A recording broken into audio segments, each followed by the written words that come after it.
Hello everybody. Today I want to talk about vacant land, purchasing vacant land, and if you are a real estate agent that has vacant land listed, this will also be helpful for you. So I got an offer on a property that I have listed. It's an 8-acre parcel that we had listed for $175,000. And this is just a raw piece of farmland.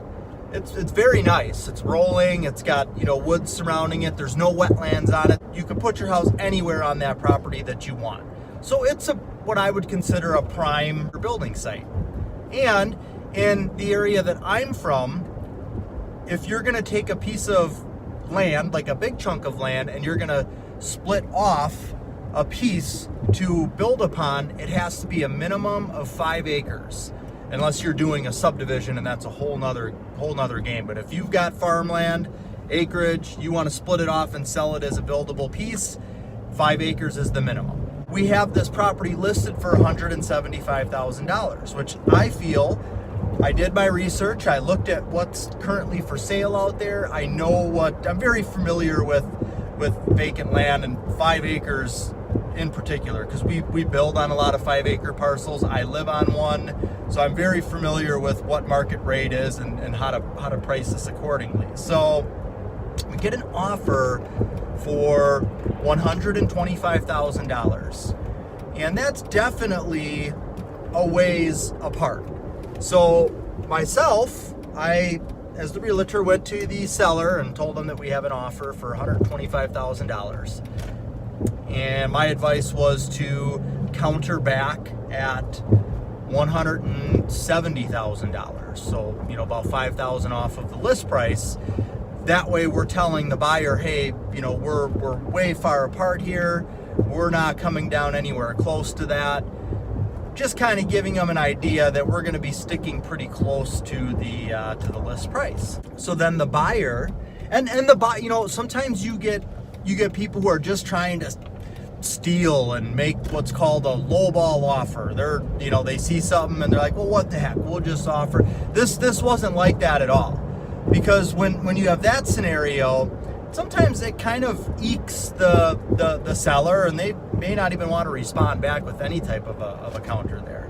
Anyways, these particular buyers weren't just making a lowball offer. They had done research, and based upon the research that they did, they had a breakdown of this is how much 1 acre should go for. And if we've got 8 acres like the one that we're selling, this is why we offered $125,000. So it was, a lot of respect for them putting that information together.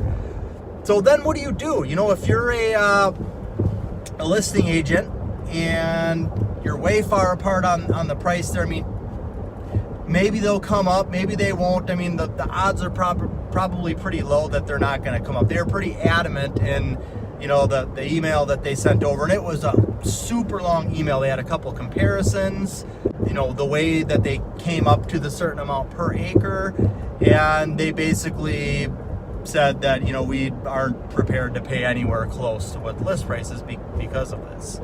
Now, me as the selling realtor, this is what I need to try to do now. I need to create a paradigm shift in their mind. So the reason that they aren't thinking about paying anywhere close to what the list price is because they feel it's overpriced.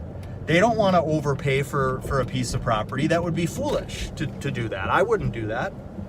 So they are not seeing the value in the property. And in order for us to be able to get something done here, or have a chance of getting something done, they need to see the value in the land.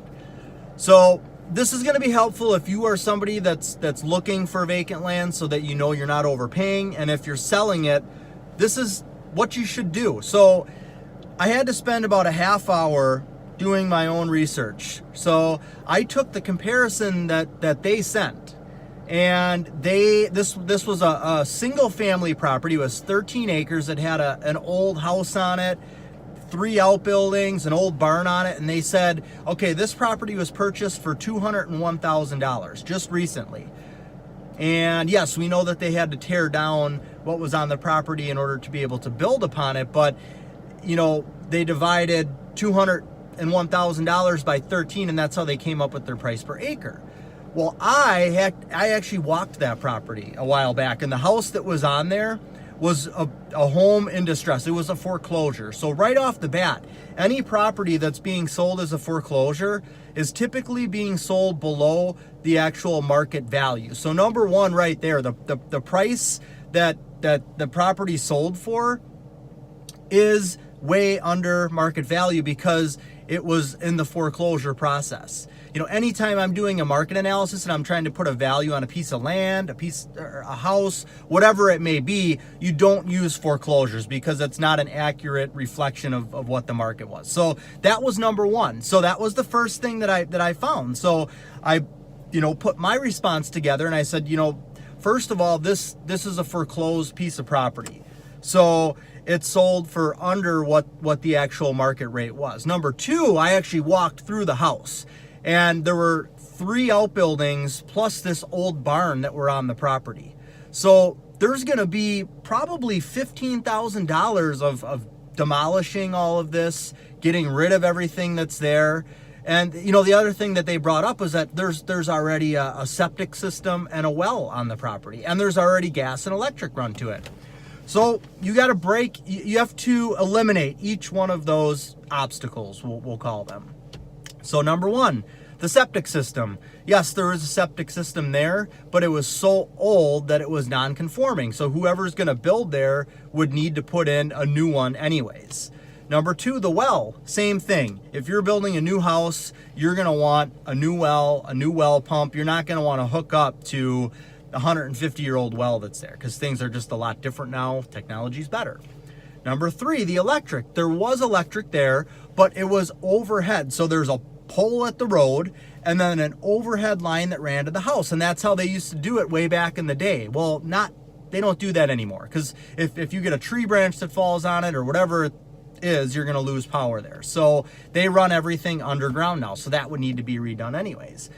Gas, yeah, that I'm not sure on. There's a gas main at the road. I'm sure they ran gas to the house, but maybe the size of the feed that they run from the road to the house is different now. But that I just kind of said no comment. I don't know enough about on that. So I said, the purchase price was $201, which was beneath market value because it was a foreclosure. Now on top of that, you have at least $15,000 of demo that needed to occur there. And you're probably not going to put the house in the same spot where this old house was, because then you've got the old foundation there, and so you'll probably want to pick a new spot, and it was a wooded property, so you're gonna have some tree clearing. So let's say now you got 20 grand to prep this site to bring it to where our 8-acre parcel is, which is just ready to go. So you're at a purchase price of $220, which it was a foreclosure, so it probably sold for less than it actually would have. So now you're over $250 for the purchase price. So that's kind of how I broke that down. And the other main factor to all of this is you can't just take a 13-acre property and divide it each acre evenly by the sales price. When you split off a piece of land to build on, it has to be a minimum of 5 acres. So whether it's a 5-acre property or it's a 13-acre property, unless the 13-acre property can be split twice and sold individually, then yes, then it does have double the value. But usually it's not. Usually it's 13 acres. There's not enough frontage to split it twice. It's just a lot longer than the 5-acre parcel. So the majority of value is in that first 5 acres. So around here, going rate for 5 acres is $150,000. So if I'm going to do a market analysis on a property and it's an 8-acre property, I'm going to say, okay, we're going to take 5 acres of the 8 and value it at $150,000. We've got 3 remaining. Now, those 3 acres, anything over the first 5 is going to be valued at less. So 5 acres at $150,000 is $30,000 an acre.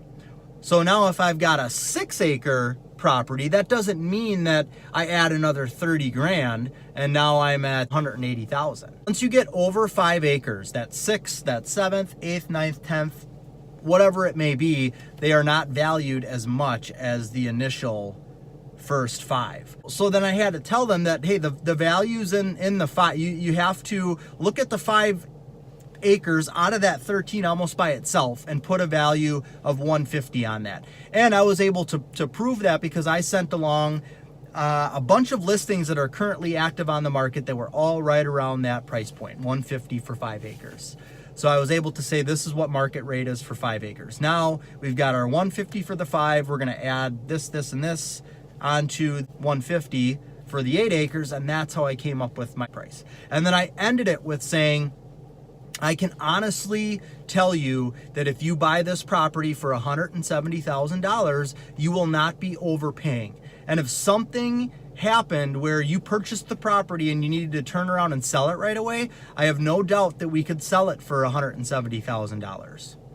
And that's how I ended it. So I'm going to wait to hear back on it. I hope that kind of helps you if you're looking at how to value land, or if you're looking for land, maybe you're looking for a 10-acre piece. Well, if that 10-acre piece has enough frontage to be split into 2, then it should be selling for $300,000. But if that 10-acre piece doesn't have enough frontage to be able to be split into 2 parcels, you're going to take that first 5 at 150, and then you're going to value the remaining 5 at, whatever that ends up being. So if the property can't be split and it's 10 acres, then it shouldn't be selling for $300,000. It should be closer to $200,000. I hope that helps anybody who's going to be listing maybe a 5-acre or larger piece of property, or if you're looking to buy one. Just a quick update. We sent over the counter yesterday of 170. They came back at 160. So all the info that I sent over did bring them up quite a bit. Now I got to see if the seller agrees to that. Well, I haven't heard back from the seller yet. I don't think I'm gonna tonight. So I'll keep you posted. Check out my next video and I'll let you know what happens. Let me know if you have any questions regarding anything that I talked about. I'd be happy to help. Have a great rest of the day. Thanks for taking the time. Please subscribe, give me a thumbs up, tell your friends.